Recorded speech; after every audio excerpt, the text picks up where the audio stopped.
Hi friends, ಎಲ್ಲರಿಗೂ ನಮಸ್ಕಾರ. Friends, ಇವತ್ತು ನಾನು ಸಾಬುದಾನಿ ಕಿಚಡಿ ಆಮೇಲೆ ಅದಕ್ಕೆ ಒಂದು ಸೈಡ್ ಡಿಶ್ ಆಗಿ ಚಟ್ನಿನ ಯಾವ ರೀತಿ ಮಾಡೋದು ಅಂತ ತಿಳಿಸ್ಕೊಡ್ತೀನಿ. ವಿಡಿಯೋನ ಕಂಪ್ಲೀಟಾಗಿ ನೋಡಿ, ನಿಮಗೆ ಇಷ್ಟ ಆಗುತ್ತೆ. ಈಗ ಶ್ರಾವಣ ಮಾಸ ಶುರುವಾಗಿದೆ, ಉಪವಾಸ ಇರ್ತಾರೆ ಅಂಥವರು ಏನಂದರೆ ಈ ಫುಡ್ಡನ್ನು ತಿನ್ಬೋದು. ತುಂಬಾ ರುಚಿಯಾಗಿರುತ್ತೆ, ಹೊಟ್ಟೆ ಕೂಡ ತುಂಬುತ್ತೆ, ಆಮೇಲೆ ಹೆಲ್ತ್ಗೂ ಕೂಡ ಈ ಸಾಬುದಾನಿ ತುಂಬಾ ಒಳ್ಳೆಯದು. ಬನ್ನಿ ಹೇಗೆ ಮಾಡೋದು ಅಂತ ತೋರಿಸ್ತೀನಿ. ಫಸ್ಟ್ ಚಟ್ನಿ ಯಾವ ರೀತಿ ಮಾಡೋದು ಅಂತ ತೋರಿಸ್ತೀನಿ. ನಾನಿಲ್ಲಿ ಮೀಡಿಯಮ್ ಸೈಜ್ ಇರುವಂಥ 2 ಆಲೂಗಡ್ಡೆನ ಬೇಯಿಸಿ ಎತ್ತಿಟ್ಕೊಂಡಿದ್ದೀನಿ. ಹಾಗೆ ಒಂದು ಸ್ವಲ್ಪ ಹಸಿಮೆಣಸಿನ್ಕಾಯಿ, ಅದೆಲ್ಲ ಏನೇನು ಬೇಕು ಅಂತ ಹೇಳಿ ಮಾಡ್ತಾ ತೋರಿಸ್ತೀನಿ ನಿಮಗೆ. ಇಲ್ಲಿ ಒಂದು ಪಾತ್ರೆ ಕಾಯಕ್ಕಿಟ್ಟಿದ್ದೆ, ಅದಕ್ಕೇ ಒಂದು ಸ್ವಲ್ಪ ಎಣ್ಣೆ ಹಾಕ್ಕೊಂಬಿಟ್ಟು, ಎಣ್ಣೆ ಒಂದು ಸ್ವಲ್ಪ ಕಾದ್ಮೇಲೆ ಇದಕ್ಕೆ ಸಾಸಿವೆನ ಹಾಕ್ತಾಯಿದ್ದೀನಿ. ಜೀರಿಗೆ ಹಾಕಬೇಡಿ, ಜೀರಿಗೆ ಹಾಕಿದ್ರೆ ಸ್ವಲ್ಪ ಟೇಸ್ಟ್ ಚೇಂಜ್ ಆಗುತ್ತೆ. ನಿಮಗೆ ಇಷ್ಟ ಇದ್ದರೆ ನೀವು ಆ್ಯಡ್ ಮಾಡ್ಕೋಬೋದು. ಅದಾದಮೇಲೆ ಒಂದು ಸ್ವಲ್ಪ ಕರಿಬೇವು ಹಾಕಿದ್ಮೇಲೆ ಇದಕ್ಕೆ ಹಸಿಮೆಣಸಿನ್ಕಾಯಿನ ನಾನು ರುಬ್ಬಿ ಹಾಕೋತಾ ಇದ್ದೀನಿ. ಸಣ್ಣಗೆ ರುಬ್ಕೊಂಡಿದ್ದೀನಿ. ನೀವು ಬೇಕು ಅಂದರೆ ಹೆಚ್ಕೊಂಡು ಕೂಡ ಹಾಕ್ಕೋಬೋದು, ಆದರೆ ರುಬ್ಬಿ ಹಾಕ್ಕೊಂಡ್ರೆ ತುಂಬ ಚೆನ್ನಾಗಿರುತ್ತೆ. ಈಗ ಇದನ್ನು ಹಾಕ್ಕೊಂಡು ಚೆನ್ನಾಗಿ ಒಂದು ಸಾರಿ ಮಿಕ್ಸ್ ಮಾಡ್ಕೋಬೇಕು. ಎಣ್ಣೆನಲ್ಲಿ ಚೆನ್ನಾಗಿ ಫ್ರೈ ಆಗಬೇಕು ಮೆಣಸಿನ್ಕಾಯಿ. ಈ ಮೆಣಸಿನ್ಕಾಯಿ ಮಾತ್ರ ಹಾಕಿರೋದು ನಾನು, ಇದಕ್ಕೆ ಉಪ್ಪು ಜೀರಿಗೆ ಏನೂ ಹಾಕಿಲ್ಲ. ಬರೀ ಮೆಣಸಿನ್ಕಾಯಿನ ನಿಮಗೆ ಖಾರಕ್ಕೆ ಎಷ್ಟು ಬೇಕಲ್ಲ ಅಷ್ಟು ಮೆಣಸಿನ್ಕಾಯಿನ ನೀವು ರುಬ್ಕೊಂಡು ಹಾಕಿದ್ರೆ ಸಾಕಾಗುತ್ತೆ. ಈಗ ನಾನು ಕುದಿಸಿಟ್ಕೊಂಡಿದ್ನಲ್ಲ ಆಲೂಗಡ್ಡೆ, ಅದನ್ನು ಸ್ಮ್ಯಾಶ್ ಮಾಡಿಕೊಂಡು ಇದಕ್ಕೆ ಹಾಕ್ತಾಯಿದ್ದೀನಿ. ಇಲ್ಲಾಂದರೆ ತುರಿಯೋ ಮಣಿನಲ್ಲಿ ತುರಿದ್ಬಿಟ್ಟು ಕೂಡ ನೀವು ಹಾಕ್ಕೋಬಹುದು, ಆದರೆ ಗಂಟುಗಳು ಇರಬಾರ್ದು. ಆ ರೀತಿಯಾಗಿ ನೀವು ಚೆನ್ನಾಗಿ ಸ್ಮ್ಯಾಶ್ ಮಾಡಿ ಹಾಕಬೇಕು. ಏನಂದರೆ ತುಂಬ ಚೆನ್ನಾಗಿ ಮೆತ್ತಗೆ ಕುದ್ದಿದ್ರೆ ತುಂಬಾ ಒಳ್ಳೆಯದು. ಈಗ ನೋಡಿ, ಇದನ್ನು ಚೆನ್ನಾಗಿ ಒಂದು ಸಾರಿ ಹಸಿಮೆಣಸಿನ್ಕಾಯಿನಲ್ಲಿ ಎಣ್ಣೆಯಲ್ಲಿ ಚೆನ್ನಾಗಿ ಫ್ರೈ ಮಾಡ್ಕೋಬೇಕು. ಅದೆಲ್ಲ ಮಿಕ್ಸ್ ಆಗಬೇಕು. ಅಷ್ಟು ಮಿಕ್ಸ್ ಆಗೋ ತನಕ ನಾವು ಇದನ್ನು ಚೆನ್ನಾಗಿ ಮಿಕ್ಸ್ ಮಾಡ್ಕೊಂಬಿಟ್ಟು ಇದಕ್ಕೆ ಒಂದು ಸ್ವಲ್ಪ ನೀರನ್ನು ಸೇರಿಸ್ಕೋಬೇಕು. ನಾನು 2 ಕಪ್ಪಷ್ಟು ನೀರನ್ನು ಇದಕ್ಕೆ ಹಾಕ್ಕೊಂಡಿದ್ದೀನಿ. ನಿಮಗೆ ತಿಳಿಬೇಕು ಅಂದರೆ ಸ್ವಲ್ಪ ಜಾಸ್ತಿ ನೀರು, ಗಟ್ಟಿ ಬೇಕು ಅಂದರೆ ಒಂದು ಸ್ವಲ್ಪ ಕಡಿಮೆ ನೀರನ್ನು ಹಾಕ್ಕೊಳ್ಳಿ. ಇದಕ್ಕೇನೆಂದರೆ ಮೀಡಿಯಮ್ ಹದ ಇರಬೇಕು, ತುಂಬ ತೆಳ್ಳಗೂ ಇರಬಾರ್ದು, ತುಂಬ ದಪ್ಪನೂ ಇರಬಾರ್ದು. ಆ ರೀತಿಯಾಗಿ ಮಾಡ್ಕೊಳ್ಳಿ. ಹಾಗೆ ಇಲ್ಲಿಗೆ ರುಚಿಗೆ ತಕ್ಕಷ್ಟು ನಾನು ಉಪ್ಪನ್ನು ಸೇರಿಸ್ಕೊತಾ ಇದ್ದೀನಿ. ಇದಿಷ್ಟು ಸೇರಿಸ್ಕೊಂಡು ಒಂದು ಸ್ವಲ್ಪ ನಾನು ಸಕ್ಕರೆ ಪುಡಿ ಕೂಡ ನಾನು ಇದಕ್ಕೆ ಆ್ಯಡ್ ಮಾಡ್ಕೊತೀನಿ. ಅದು ಆಪ್ಷನಲ್ಲು, ಬೇಕು ಅಂದರೆ ನೀವು ಹಾಕ್ಕೋಬೋದು, ಇಲ್ಲ ಅಂದರೆ ಬಿಡ್ಬೋದು.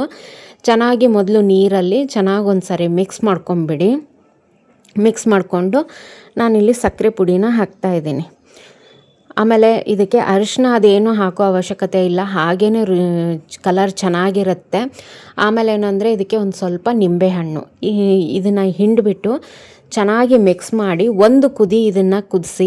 ನನಗೆ ಒಂದು ಸ್ವಲ್ಪ ಗಟ್ಟಿ ಅನ್ನಿಸ್ತು, ಹಾಗಾಗಿ ನಾನು ಒಂದು ಸ್ವಲ್ಪ ನೀರನ್ನು ಸೇರಿಸ್ಕೊಂಡಿದ್ದೀನಿ. ಅದಕ್ಕೆ ನೀವು ಫಸ್ಟಿಗೆ ಸೇರಿಸ್ಕೋಬೇಕಾದ್ರೇ ಸ್ವಲ್ಪ ಪ್ರಮಾಣದಲ್ಲಿ ನೀರನ್ನು ಹಾಕ್ಕೊಳ್ಳಿ, ಮತ್ತು ಬೇಕು ಅಂದರೆ ಆ್ಯಡ್ ಮಾಡ್ಕೋಬೋದು. ಈಗ ಒಂದು ಕುದಿ ಬಂದ ಮೇಲೆ ಇದಕ್ಕೆ ಒಂದು ಸ್ವಲ್ಪ ಕೊತ್ತಂಬರಿ ಸೊಪ್ಪನ್ನು ಲಾಸ್ಟಿಗೆ ಹಾಕಿಬಿಟ್ರೆ ಈ ಒಂದು ಚಟ್ನಿ ರೆಡಿ ಆಗುತ್ತೆ. ಇದನ್ನು ಪೂನಾ ಕಡೆ ಎಲ್ಲ ಜಾಸ್ತಿ ಮಾಡ್ತಾರೆ. ನನಗೆ ನಮ್ಮ ರಿಲೇಷನ್ ಹೇಳ್ಕೊಟ್ಟಿದ್ದು ಇದನ್ನು, ತುಂಬ ರುಚಿಯಾಗಿರುತ್ತೆ. ಅವ್ರು ಹೇಳ್ಕೊಟ್ಟಾಗಿಂದನೂ ನಾನು ಇದನ್ನು ಮಾಡ್ತಾಯಿದ್ದೀನಿ. ಇದು ದೋಸೆ ಚಪಾತಿ ಅನ್ನೋಕ್ಕೂ ಕೂಡ ತುಂಬ ಚೆನ್ನಾಗಿರುತ್ತೆ. ಒಂದು ಸಾರಿ ಟ್ರೈ ಮಾಡಿ ನೋಡಿ. ಇದಕ್ಕೆ ಯಾವುದೇ ಥರ ಮಸಾಲೆ ಅದು ಏನೂ ಇರೋದಿಲ್ಲ. ಇಷ್ಟ ಆದರೆ ಈ ಚಟ್ನಿ ರೆಡಿ ಆಗುತ್ತೆ. ಈಗ ಸಾಬುದಾನಿ ಕಿಚಡಿ ಮಾಡೋದು. ನಾನಿಲ್ಲಿ ಸಾಬುದಾನಿನ ನೆನೆಸ್ಬಿಟ್ಟಿಟ್ಟಿದ್ದೆ. ಬೆಳಗ್ಗೆನೇ ಒಂದು ಸ್ವಲ್ಪ ನೀರಲ್ಲಿ ಹಾಕಿ ಇಟ್ಟಿದ್ದೆ, ಜಾಸ್ತಿ ನೀರು ಹಾಕಬಾರ್ದು, ಸ್ವಲ್ಪನೇ. ನಾನು ಹಿಂದಿನ ವಿಡಿಯೋಗಳಲ್ಲಿ ತೋರಿಸಿದ್ದೀನಿ ಯಾವ ರೀತಿ ನೆನೆಸ್ಬೇಕು ಅಂತ ಹೇಳಿ, ಅದಕ್ಕೆ ಈ ವಿಡಿಯೋದಲ್ಲಿ ತೋರಿಸಲಿಲ್ಲ ನಾನು. ಏನಿಲ್ಲ, ನೀವು ಸಾಬುದಾನಿ ಹಾಕ್ತಿರಲ್ಲ ಅದ್ರ ಮೇಲೆ ಅರ್ಧ ಇಂಚಿಗಿಂತ ಕಡಿಮೆ ಇರಬೇಕು ನೀರು, ಅಷ್ಟು ನೀರಿದ್ದರೆ ಸಾಕಾಗುತ್ತೆ. ಅದು ಉಬ್ಬಿಕೊಂಡು ಚೆನ್ನಾಗಿ ಬರುತ್ತೆ. ಈಗ ನೆಂದಿರುವಂಥ ಬೆಳಗ್ಗೆ ಹಾಕಿದ್ರೆ ಸಂಜೆಗೆ ನೀವು ಈ ಒಂದು ಸಾಬುದಾನಿನ ಮಾಡ್ಕೋಬೋದು ಕಿಚಡಿನ. ಈಗ ಇದಕ್ಕೆ ನಾನು 1 ಕಪ್ಪಷ್ಟು ಶೇಂಗಾ ಪುಡಿನ ಸೇರಿಸ್ತಾ ಇದ್ದೀನಿ. ಈ ರೀತಿ ಮಾಡೋದ್ರಿಂದ ಅಂಟ್ಕೊಳಲ್ಲ ಸಾಬುದಾನಿ, ಅದಕ್ಕೋಸ್ಕರ ಇದರಲ್ಲೇ ನಾವು ಶೇಂಗಾ ಪುಡಿನ ಹಾಕ್ಕೋಬೇಕು. ಶೇಂಗಾನ ಹುರಿದು ಪುಡಿ ಮಾಡಿರುವಂಥದ್ದನ್ನು ಹಾಕ್ಕೋಬೇಕು. ಆಮೇಲೆ ಇದಕ್ಕೆ ರುಚಿಗೆ ತಕ್ಕಷ್ಟು ಉಪ್ಪನ್ನು ಇದರಲ್ಲೇ ಹಾಕ್ಕೋತಾ ಇದ್ದೀನಿ. ಹಾಕ್ಕೊಂಬಿಟ್ಟು ಇದನ್ನು ಸಾಬುದಾನಿ ಜೊತೆಗೆ ಎಲ್ಲದೂ ಕಾಳು ಸೇರ್ಕೋಬೇಕು. ಚೆನ್ನಾಗಿ ಒಂದು ಸಾರಿ ಮಿಕ್ಸ್ ಮಾಡ್ಕೊಂಬಿಡಿ. ನಿಮಗೆ ಪಾತ್ರೆ ಸಣ್ಣದು ಅನಿಸಿದ್ರೆ ನೀವು ಬೇರೆ ಪಾತ್ರೆನಲ್ಲೂ ಕೂಡ ಮಿಕ್ಸ್ ಮಾಡ್ಕೋಬೋದು. ಇಲ್ಲ ದೊಡ್ಡ ಪಾತ್ರೆನಲ್ಲೇ ನೀವು ನೆನೆ ಹಾಕ್ಬೋದು. ಆದರೆ ನೀರನ್ನು ಜಾಸ್ತಿ ಹಾಕಕ್ಕೆ ಹೋಗಬೇಡಿ, ಆದಷ್ಟು ಸ್ವಲ್ಪ ಕಡಿಮೆನೇ ಹಾಕ್ಕೊಳ್ಳಿ. ಮತ್ತು ಮಧ್ಯದಲ್ಲಿ ಒಂದು ಸಾರಿ ಚೆಕ್ ಮಾಡಿ ನೀವು ಸಾಬುದಾನಿ ನೆಂದಿದೆಯಾ ಇಲ್ವಾ ಅಂತ. ಆವಾಗೂ ಕೂಡ ನೀವು ನೀರನ್ನು ಚಿಮ್ಕಿಸಿ ನೀರನ್ನು ಹಾಕಕ್ಕೆ ಹೋಗಬೇಡಿ ಮಧ್ಯಾಹ್ನಕ್ಕೆ. ನಾನು ಬೆಳಗ್ಗೆನೇ ಒಂದು ಸ್ವಲ್ಪ ನೀರನ್ನು ಹಾಕಿಟ್ಟಿದ್ದೆ, ನೀವು ಹಿಂದಿನ ವಿಡಿಯೋಗಳಲ್ಲಿ ನೋಡಿದ್ರೆ ನಿಮಗೆ ಗೊತ್ತಾಗುತ್ತೆ. ಈಗ ಇದೆಲ್ಲ ಚೆನ್ನಾಗಿ ಮಿಕ್ಸ್ ಆಗಿದೆ. ಈಗ ನಾನೇನು ಮಾಡ್ತೀನಿ ಅಂದರೆ ಇದಕ್ಕೆ ಒಗ್ಗರಣೆಯನ್ನು ಹಾಕ್ತೀನಿ. ಒಗ್ಗರಣೆ ಕೂಡ ಅಷ್ಟೇ ತುಂಬಾ ಸುಲಭ, ಈಸಿಯಾಗಿ ಮಾಡ್ಕೋಬೋದು. ನಾನಿಲ್ಲಿ ಒಂದು ಕಡಾಯಿನ ಎತ್ತಿಟ್ಕೊಂಡಿದ್ದೀನಿ, ಅದನ್ನು ಕಾಯಕ್ಕಿಟ್ಟಿದ್ದೆ. ಅದಕ್ಕೆ ಒಂದು ಸ್ಪೂನಷ್ಟು ಎಣ್ಣೆ, ಹಾಗೆ ಒಂದು ಸ್ವಲ್ಪ ನಾನು ಇದಕ್ಕೆ ತುಪ್ಪನ ಸೇರಿಸ್ತಾ ಇದ್ದೀನಿ. ತುಪ್ಪದಲ್ಲಿ ಮಾಡಿದ್ರೆ ತುಂಬಾ ರುಚಿಯಾಗಿರುತ್ತೆ, ತಿನ್ನೋದಕ್ಕೆ ರುಚಿ ಅನಿಸುತ್ತೆ. ನಾವು ಉಪವಾಸದಲ್ಲಿ ತುಪ್ಪ ಅದೆಲ್ಲ ತಿನ್ಬೋದು. ಹಾಗೆ ನೀವು ಉಪವಾಸ ಇದ್ದರೆ ಸೇಂದಾ ನಮಕನ್ನು ಯೂಸ್ ಮಾಡಿ, ಅಂದರೆ ಕೆಂಪುಪ್ಪು, ಅದನ್ನು ಜಾಸ್ತಿ ತಿಂತಾರೆ ಉಪವಾಸದಲ್ಲಿ. ನಾನಿಲ್ಲಿ ಒಂದು ಆಲೂಗಡ್ಡೆನ ಸಣ್ಣದಾಗಿ ಹೆಚ್ಚಿಬಿಟ್ಟು ಹಾಕ್ತಾಯಿದ್ದೀನಿ. ತುಂಬ ದೊಡ್ಡ ಹೋಳನ್ನು ಮಾಡಬೇಡಿ, ಚೆನ್ನಾಗಿ ಫ್ರೈ ಆಗೋದಿಲ್ಲ. ತುಪ್ಪ ಎಣ್ಣೆ ಬಿಸಿ ಆದಮೇಲೆ ಇದಕ್ಕೆ ನಾವು ಹಾಕ್ತಾಯಿದ್ದೀನಿ. ನಾನು ಕುದಿಸಿರುವಂಥ ಆಲೂಗಡ್ಡೆ ಹಾಕಿಲ್ಲ, ರಾನೇ ಹಾಕಿರೋದು. ನೀವು ಬೇಕು ಅಂದರೆ ಕುದಿಸಿರೋದನ್ನು ಕೂಡ ನೀವು ಆಮೇಲೆ ಆ್ಯಡ್ ಮಾಡ್ಕೋಬೋದು. ಫಸ್ಟು ಆಲೂಗಡ್ಡೆ ಹಾಕಿ ಫ್ರೈ ಮಾಡಿದೆ.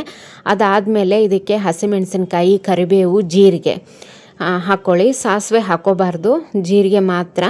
ಇದನ್ನು ಎಲ್ಲನೂ ಚೆನ್ನಾಗಿ ಒಂದು ಸಾರಿ ಫ್ರೈ ಮಾಡ್ಕೋಬೇಕು.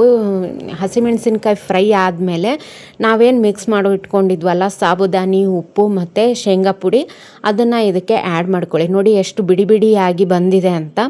ಈಗ ಇದನ್ನು ಒಂದು 5 ನಿಮಿಷ ಸಣ್ಣ ಊರಿನಲ್ಲಿ ಚೆನ್ನಾಗಿ ಇದನ್ನು ಹುರಿಬೇಕು.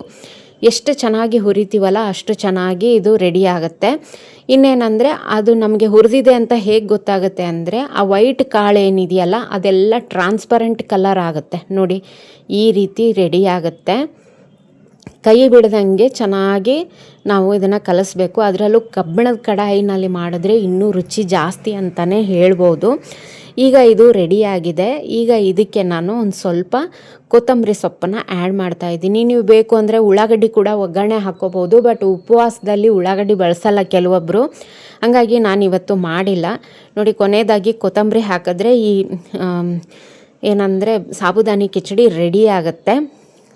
ಈ ಚಟ್ನಿ ಜೊತೆಗೆ ಸರ್ವ್ ಮಾಡಿದ್ರೆ ತುಂಬಾ ರುಚಿಯಾಗಿರುತ್ತೆ ಫ್ರೆಂಡ್ಸ್. ಒಂದು ಸಾರಿ ಟ್ರೈ ಮಾಡಿ ನೋಡಿ, ನಿಮಗೆ ಇಷ್ಟ ಆಗುತ್ತೆ. ಈ ರೀತಿಯಾದಂಥ ರೆಸಿಪಿಗಳನ್ನು ನೋಡಿ ನಿಮಗೆ ಇಷ್ಟ ಆದರೆ ಒಂದು ಲೈಕ್ ಕೂಡ ಮಾಡಿ. ಹಾಗೆ ನಿಮಗೆ ಯಾವ ರೆಸಿಪಿ ಬೇಕು ಅಂತಲೂ ನೀವು ಕಮೆಂಟ್ ಮಾಡಿ, ಯಾವ ರೀತಿ ವಿಡಿಯೋ ಬೇಕು ಅಂತ. ಅದನ್ನು ನಾನು ವಿಡಿಯೋ ಮಾಡಿ ನಿಮಗೆ ತೋರ್ಸೋಕ್ಕೆ ಇಷ್ಟಪಡ್ತೀನಿ. ಹಾಗೆ ಈ ವಿಡಿಯೋ ಇಷ್ಟ ಆದರೆ ಒಂದು ಲೈಕ್ ಮಾಡಿ. ಆಮೇಲೆ ಈ ಸಾಬುದಾನಿ ಕಿಚಡಿ ಮಾಡಿ ನೋಡಿ, ಒಂದು ಸಾರಿ ಮಾಡಿ ನೋಡಿ ಹೇಗಿತ್ತು ಅಂತ ಹೇಳಿ ಕಮೆಂಟ್ ಮಾಡಿ ತಿಳಿಸಿ. ತುಂಬಾ ರುಚಿ, ಹಾಗೆ ಹೆಲ್ದಿ ಕೂಡ, ಹೊಟ್ಟೆಗೆ ಹಿತವಾದಂಥ ಸಾಬುದಾನಿ ಇದು. ಹಾಗೆ ಇನ್ನೂ ತನಕ ನನ್ನ ಚಾನಲ್ನ ಸಬ್ಸ್ಕ್ರೈಬ್ ಮಾಡ್ಕೊಂಡಿಲ್ಲ ಅಂದರೆ ದಯವಿಟ್ಟು ಸಬ್ಸ್ಕ್ರೈಬ್ ಮಾಡಿಕೊಂಡು ವಿಡಿಯೋಗಳನ್ನು ನೋಡಿ ಸಪೋರ್ಟ್ ಮಾಡಿ ಅಂತ ಹೇಳ್ತೀನಿ. Thank you friends, bye.